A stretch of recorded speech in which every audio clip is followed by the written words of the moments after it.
Olá pessoal, tudo bem? Começando a saga de Vicente Van Gogh, eu coloquei o vídeo bem rápido porque ficou bem grande. Eu passei muitas horas fazendo essa pintura e foi um desafio para mim, lógico, porque eu não tenho hábito de pintar com tinta, né? Mas eu estou gostando e pretendo no futuro fazer mais aulas de pintura, me especializar nessa área porque eu gosto muito e também fazer vídeos, não é? Eu gostaria de continuar falando sobre Vicente. Eu sei que algumas pessoas me deram algumas dicas, eu vou fazer, tá? As dicas que vocês passaram. Só que também eu não posso parar esse meu projeto de falar de Vicente, porque é um dos artistas que eu mais gosto. E contar um pouco sobre a vida dele. Porque as pessoas só falam, Vicente é um maluco, é um doido. E você tem que conhecer a história antes de falar qualquer coisa. Então vamos lá, eu vou continuar a história. Vicente, ele trabalhou 7 anos como vendedor para o tio dele, tá? E desse período em Londres, ele resolveu tentar a vida como professor, dando aulas de francês, alemão, inglês. Mas não viu retorno e ficou apenas 2 meses no cargo. Na cabeça dele começou a brotar a ideia de ser missionário e vir as, as intrigas, né? Com o pai dele, porque o pai ficou relutante com a ideia, né? E arrumou um emprego para ele. Ele não queria que o filho dele fosse pregador, ou então ele achou que o filho dele não conseguiria ser um pregador, né? Então o pai dele arrumou um trabalho de vendedor de livros, tá? Numa livraria. Mas isso aí não era o que ele queria, Vicente não queria isso. E quando ele colocava uma coisa na cabeça, e não tinha ninguém que tirasse. Então ele cismou de uma hora para outra que queria ser pregador, ser um missionário. Então ele começou a ser influenciado por alguns escritores, né? Alguns alemães, por exemplo, tem um escritor que ele mais cita no livro, que é o Tomás de Kempis, que é um alemão, tá? Que criou essa literatura falando sobre Jesus. Então, ele começou a seguir esse escritor, e também tinha um Michelet, entre outros que ele lia. E ele era uma pessoa muito obstinada. Quando ele começava a estudar, ele pegava ali firme, né? Então, ele misturou várias filosofias, várias formas de interpretar de algumas pessoas e foi seguindo. Então, nesse período, a família sofreu, né? A família sofreu com ele porque ele sumia, ele não dava mais informações sobre a vida dele. E a família ficou preocupada durante um tempo, né? Porque apesar de tudo isso, a família tinha rejeitado ele.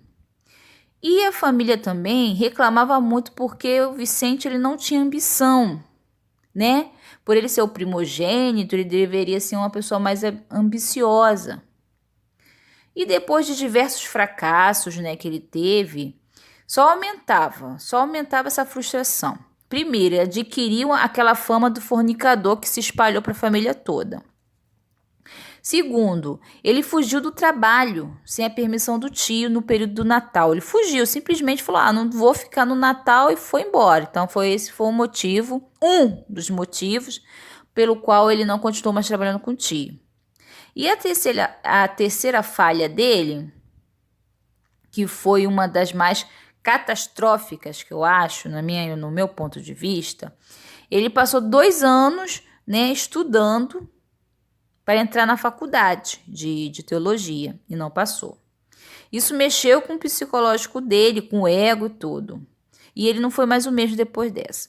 Depois desse fracasso, ele teve seu primeiro surto psicológico, no qual surgiu de sua família. Ele fugiu da família dele, não quis mais saber, porque eu acho que misturou um mix de vergonha, né, por não ter passado, estudou 2 anos e não passou. E ele também não era um. Eu acho que ele não tinha essa persistência, né? Então ele começa uma peregrinação. Ele foi para uma região negra no interior de Bruxelas para tentar pregar lá. Ele estava impregnado com a filosofia de Kempis, aquele escritor que eu falei. E Kempis tinha uma forma de ver Cristo como um homem desapegado dos bens materiais. Então Vicente achou interessante seguir essa filosofia de desapego, né? Então, gente, foi assim muito sofrimento para ele, porque ele começou a pregar nessa cidade e ele sofreu muitas críticas. Primeiro, pois o inglês dele não era fluente. Então, ele começou a fracassar nas mensagens, né, no púlpito, quando ele começava a ter oportunidade. Aquelas pessoas pobres, mineradoras, elas não entendiam o que ele estava falando. Então, ele começou a ter críticas. E aquilo ali foi só entristecendo ele. Então, ele teve nesse período uma tristeza profunda e desligou a sua humanidade. Foi visto como um mendigo, né? Vagando pelas ruas sem rumo, né? A ponto, sei lá, eu acho, na minha opinião, que ele estava se autopunindo. É o que eu senti. E essa região negra era de mineradoras, tinha várias mineradoras de carvão. Era um lugar perigoso onde trabalhava crianças e adultos. Descrito por Van Gogh como miseráveis e analfabetos. Ele ficou nessa cidade por 2 anos. E aos 27 anos foi cogitada a sua primeira internação no manicômio Gael, onde Vicente mais temia ir. Então, ele questionou o pai por que ele tinha que ficar nesse manicômio, mas ele não estava são, porque ele estava vagando por aí, ele estava vagando, né? Então, o Theo, ele estabeleceu, né, na carreira dele de vendedor e pela primeira vez ele disse para o irmão que queria ser artista. Theo querendo ser artista e incentivou Vicente a estudar arte também. E claro que Vicente aceitou, né? E vivia mais aquelas fantasias, né, do que na realidade. Ele sempre ficava mais na fantasia do que na realidade. Aí pagava modelos para pousar e gastava todo o dinheiro que o Theo, o irmão dele, mandava para ele.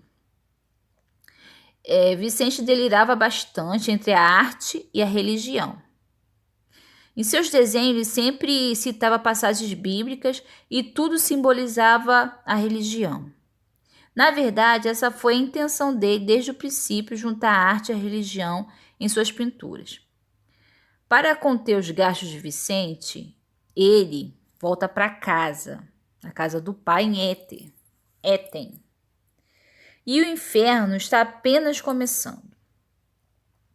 No começo, a estadia do filho pródigo em casa foi tranquila, visto que Vicente se dedicava ao desenho. Cada dia ele progredia em suas pesquisas. Pelo menos isso, né? Porque quando ele queria uma coisa, ele ficava ali obstinado. E muitos amigos e jovens artistas o ajudaram, davam conselhos e materiais. Nesse período, ele fez as pazes com o tio Sente, o qual ele presenteou com aquarelas.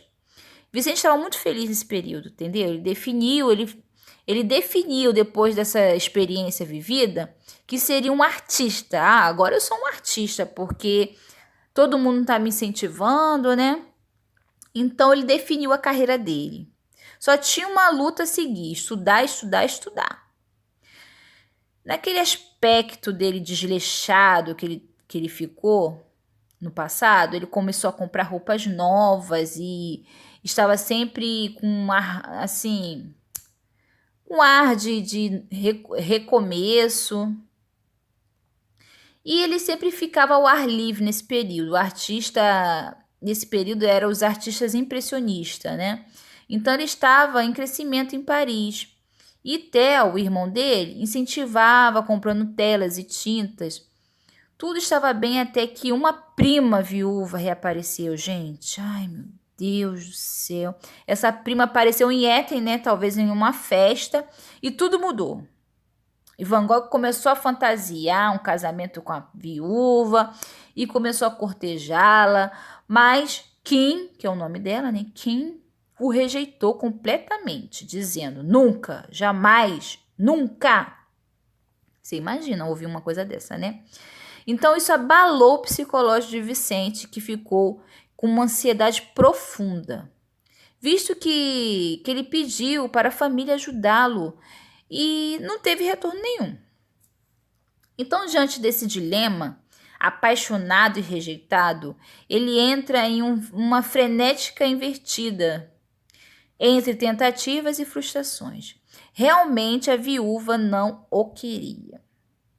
Mas ele foi bem, mas destemido a ponto de queimar sua própria mão numa lamparina, para provar que ele estava amando.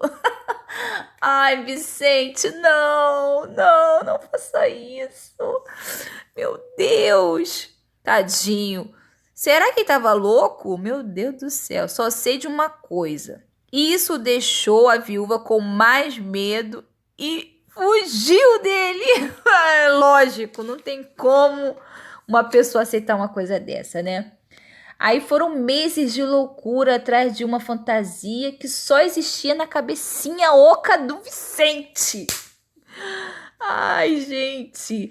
Depois de mais um fracasso, ele entra numa guerra com os pais, gente. Olha só, depois dessa frustração toda, ele entra nessa guerra.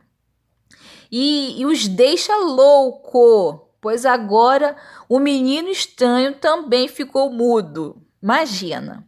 Fazendo do castigo do silêncio, gente. Ele começou a dar silêncio para punir os pais.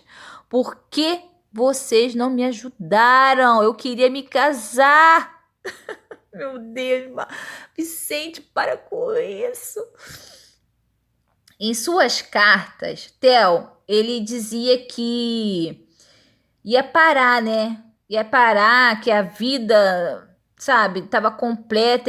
Para a vida dele ficar completa, ele tinha que ter uma família. Ele queria ser um artista, um marido e ter uma família. Na cabeça, ele colocou isso na cabeça dele. Mas ele não estava bem, gente. Como ele não tinha nem como se sustentar. Como que ele ia pegar e casar com uma viúva e ainda mais com um filho pequeno? Ele não podia nem bancar a despesa dele. Então, os pais estavam certos, tá? Na minha opinião, os pais estavam certos em não incentivar esse menino.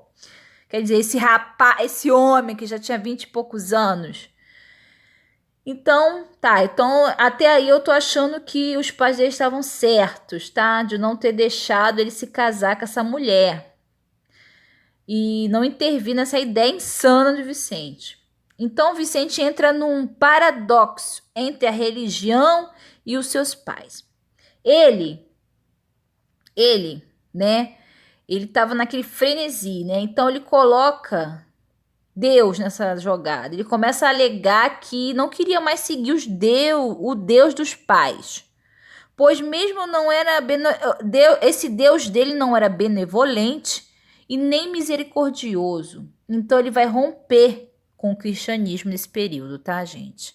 Ele vai romper, ele vai voltar à vida boêmia e vai dizer que vai voltar com as meninas que amam demais. Vocês já sabem, não vou falar quem é essas meninas, né?